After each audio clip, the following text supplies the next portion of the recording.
Hey guys, it's Ghost.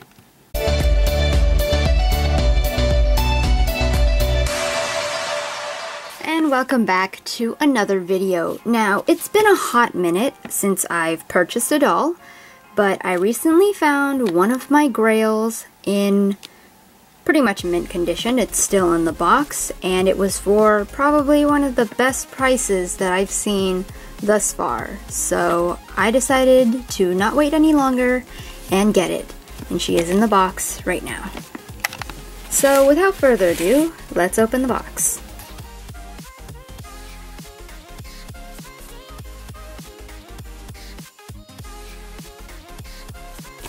Alright, so here she is in all of her glory. This is Kiyomi Haunterly from the Monster High movie Haunted. She has been one of my grails for such a long time. I just could not find her for a good price until now. One of the reasons why is obviously because she's one of the only monsters with a sort of Japanese inspiration. If I remember correctly, Draculaura had like a student exchange kind of thing where she went to Japan, but other than that there hasn't really been anything. Which is a shame because Japanese ghost stories and monsters are actually quite interesting, and I really wish they did more with that, but unfortunately this is all we got. Now I know it is kind of a sin to remove rare dolls from their boxes, but I bought this intending to take her out of the box, and also there's like scratches around her face area as well, so she's not really good for displaying in the box anyway, so I don't feel as guilty. I am going to be very careful because old Monster High boxes are really nice, so I'm gonna very carefully debox her.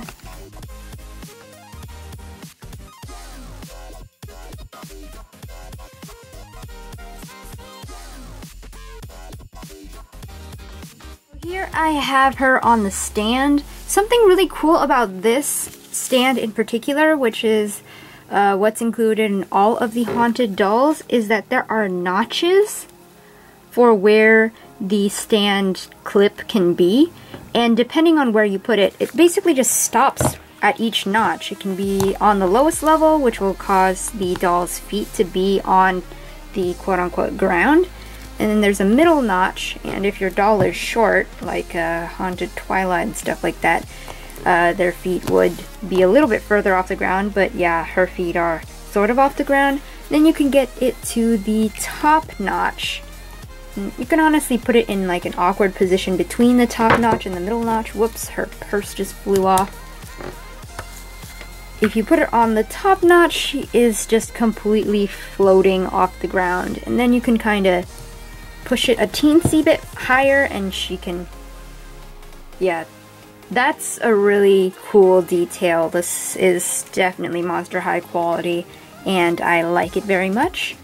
And also the purse is also very wonderfully detailed. It has a sad face on one side and a smiley face on the other.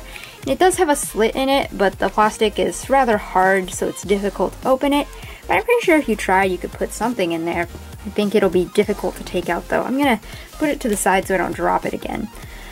Her outfit is very wonderfully detailed. If you look at all the chains, there's like little pendants and like stars and stuff like that in the chain. There's like flowers and stuff like that. And each of her little details has like a tiny face on it, which is also very cute. Even her bracelet, you can see here, has like faces on each of the circles. There's like a whole bunch of different expressions too. And also, something that I've never seen in pictures or anyone's videos of Kiyomi before are the masks on the back of her shoes. That is also a very cool detail. And each shoe is slightly different. Like this one has like a straight face. Hold on, let me try turning on the light. I just bumped the camera by accident. I don't know if you can see, but this one has like a straight and sort of somber face, and this one is like a very slight smile. That is also really cool. This is what I really like about Monster High dolls. It's just they don't skimp on the details. Although it does look like they planned for her to have earrings, and on the box art, hold on, let me get the box. On the box art you can clearly see that she was meant to have earrings. So I'm kind of upset that that part didn't really go through. It's interesting to note that in the picture she has a little pink headpiece, but the actual doll has a blue headpiece. That's not a complaint, that's just an observation. I just thought that was interesting. As for her diary, I actually spent quite some time reading through it after I deboxed and put her on the stand. And I will say it does have quite a few like awkward shoehorned in Japanese words in it, which is a little bit of a pet peeve of mine when it comes to representation. It honestly feels like whoever wrote the journal doesn't really know how bilingual people work with language. That's kind of what it feels like. To be honest, it is not the worst I have read, so I'm gonna deal with it. Also, this has been kind of a hot topic recently as of filming this video. It is very clear that her admiration of Draculaura is not a friendship thing. It is very clear. Especially with the information we know now.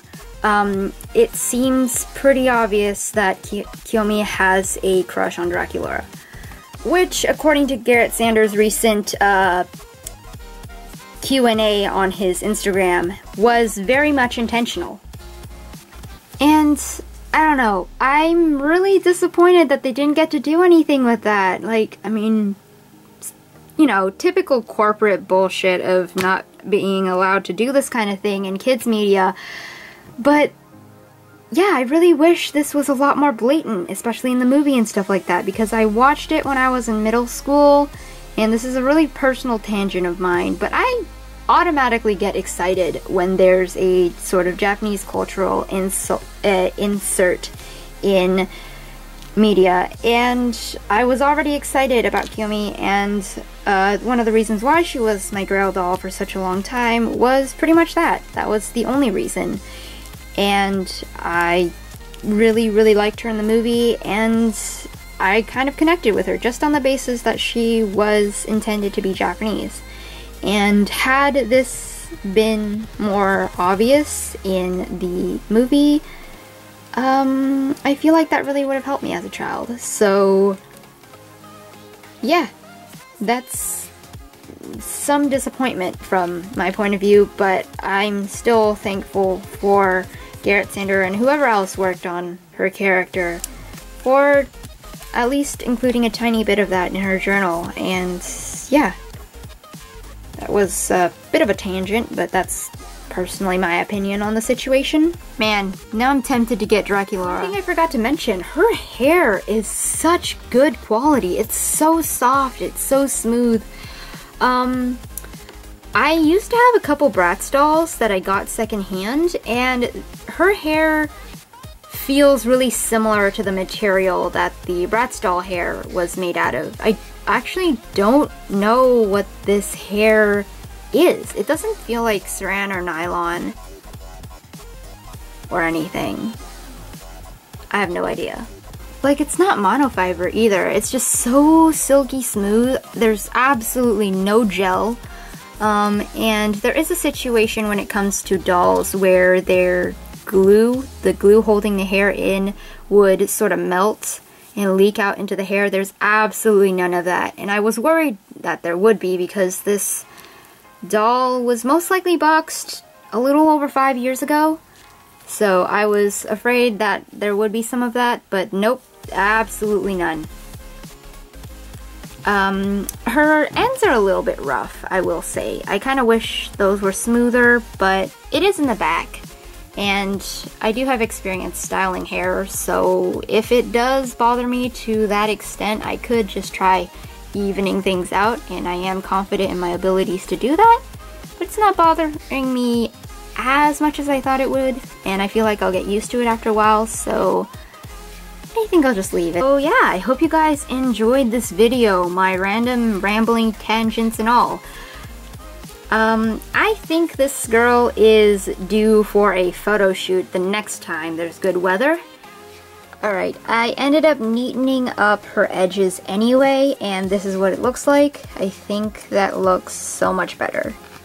I hope to see you guys in my next video. Bye!